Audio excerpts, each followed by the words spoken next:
Hi, it's Dr. John of the Revelation Health Center. If you're watching this link, it's because you've received it from our office.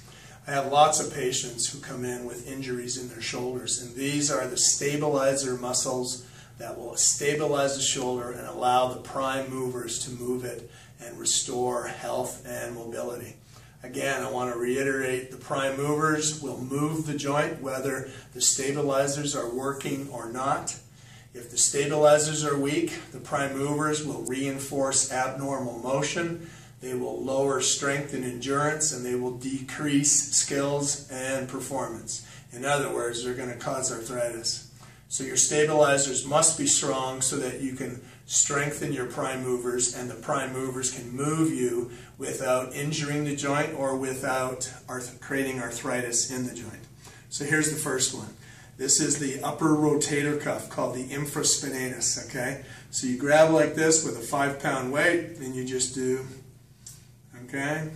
Super important that you're at 90 degrees here and you're at 90 degrees here, okay? So you're just doing this, okay? And you want to do 3 sets of 10. 10 to 12, 3 sets of 10 to 12 depending on weight. And I want to remind you again that it's not about how heavy the weight is, because these are small stabilizer muscles. If you add too much weight, you're going to injure them and you're going to have to start all over again. Now the next one, to get the lower section of this muscle, because it has a long insertion on the shoulder blade, you have to raise your elbow up to about 120 degrees and you do the same motion. Now there's less range of motion because this closes the shoulder joint and means that you have less distance to travel, okay? So we do it like that, okay?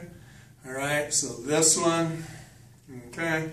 And then you raise your arm up, and then you keep the elbow at 90 degrees, do your best with that, and then you do this one, okay? So that's the that's the infraspinatus. This one here is the supraspinatus. So you bring your arm right out to the side, and then you come 10 to 15 degrees forward. You do a chin tuck, keep your posture healthy, straighten your elbow, keep your thumb out, and you just bring the arm up like this, okay, to your ear, but you're a little bit forward of your pant pocket, okay? So you come up like that. So what that does is that stabilizes the upper rotator cuff, okay, and strengthens the posterior muscles so that these muscles can move the shoulder without re-injuring it, okay? Now the next one we're going to do is the stabilizer of the AC joint. So you want to chin tuck, you want to bring your arms like this, you want to drop them down 45 degrees. You want to keep your elbows high, and you want to do this. So a lot of people bend over, they tighten their core, chin tuck, and they're coming up and back. Okay, the weight, you don't want to do it like this. Okay, this is rowing. It's not what we're doing. We're increasing the range, so you want to come up and 45 degrees up. Okay, so that strengthens the AC joint. Okay, the next one we want to do is the muscle that comes out of the shoulder blade through the armpit, and it comes down into this area. Most of you will recognize it if you see it on a weightlifter. So you bring your arm up, you go up 45 degrees, or you bring your arm up and you come in 45 degrees. It's the same end point. And then you come down and you come up. Down and up. And you want to have a chin tuck. The other thing I recommend is that you pull your shoulder blade down into your rib cage. So you actively pull it and snug it down into the rib cage. And then you do this, okay?